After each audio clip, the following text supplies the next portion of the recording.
Bonjour à tous, je me présente. Je suis Sandra Ramirez et je vais parler d'un sujet qui pour moi c'est très intéressant et qui est la chanson française d'hier à aujourd'hui. Premièrement, je vais faire une introduction sur quelle est la chanson française en donnant une définition de cette expression. Et après, je vais parler de quelles sont les origines qui ont inspiré les paroles.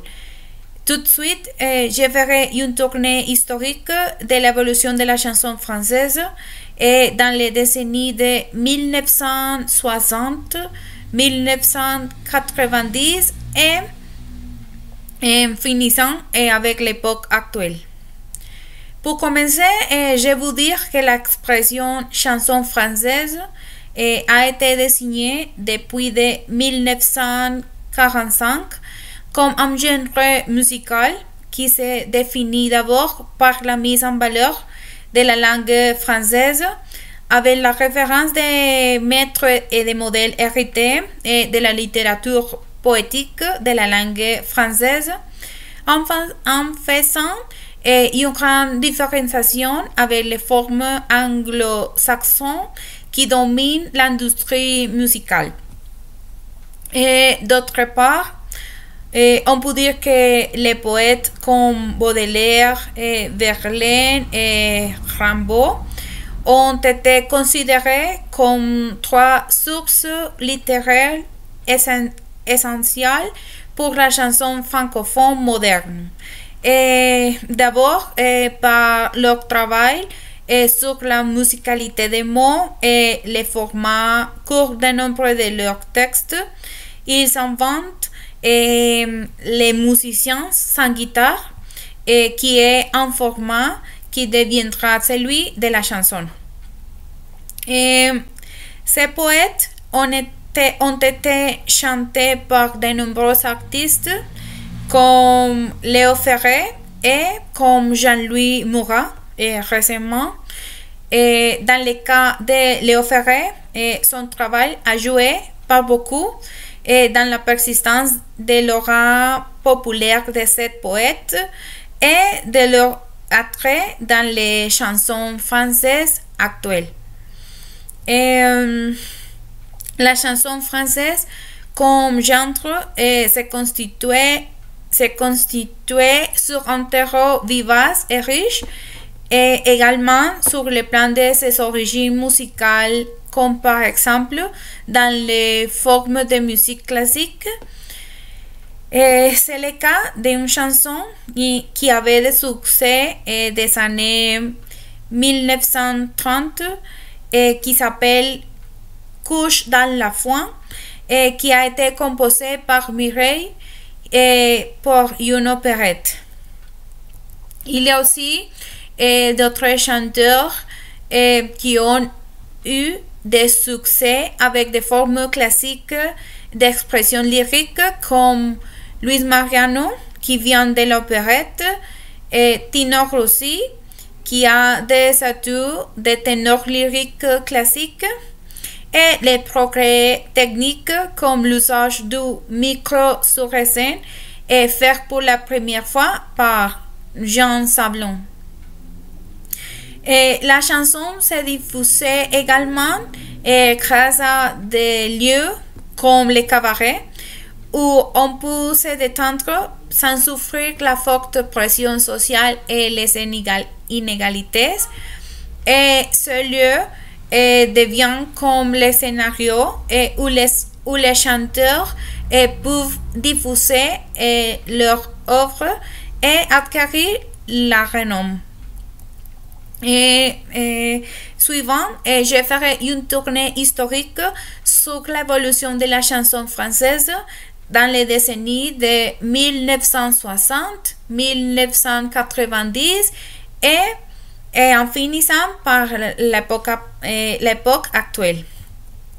Dans les années 1960, la chanson française, en face à la première révolution économique de l'industrie du disque et le grand chambardement qui a été imposé par une génération où le public a le même âge que ses idoles.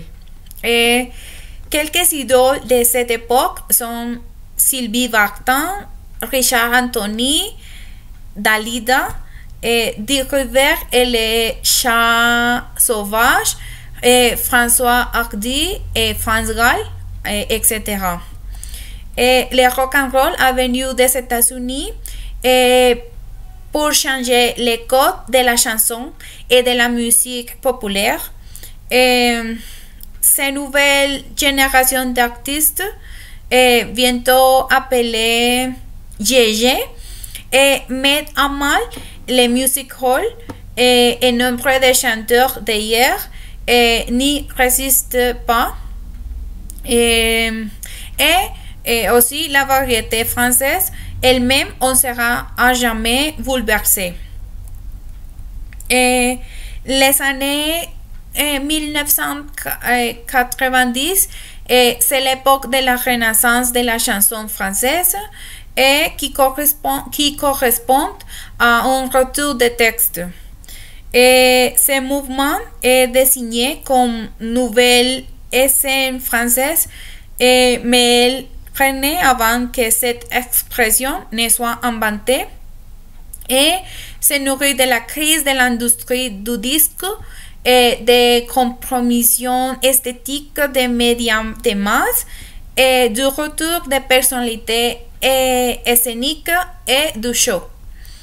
Ces renaissances étaient considérées par de nouveaux auteurs comme trop légères et cette attitude esthétique radicale va contribuer aussi à l'émergence d'univers musicaux particuliers qui vont aussi infléchir à la perception d'une particularité française de la chanson dans les années 1990.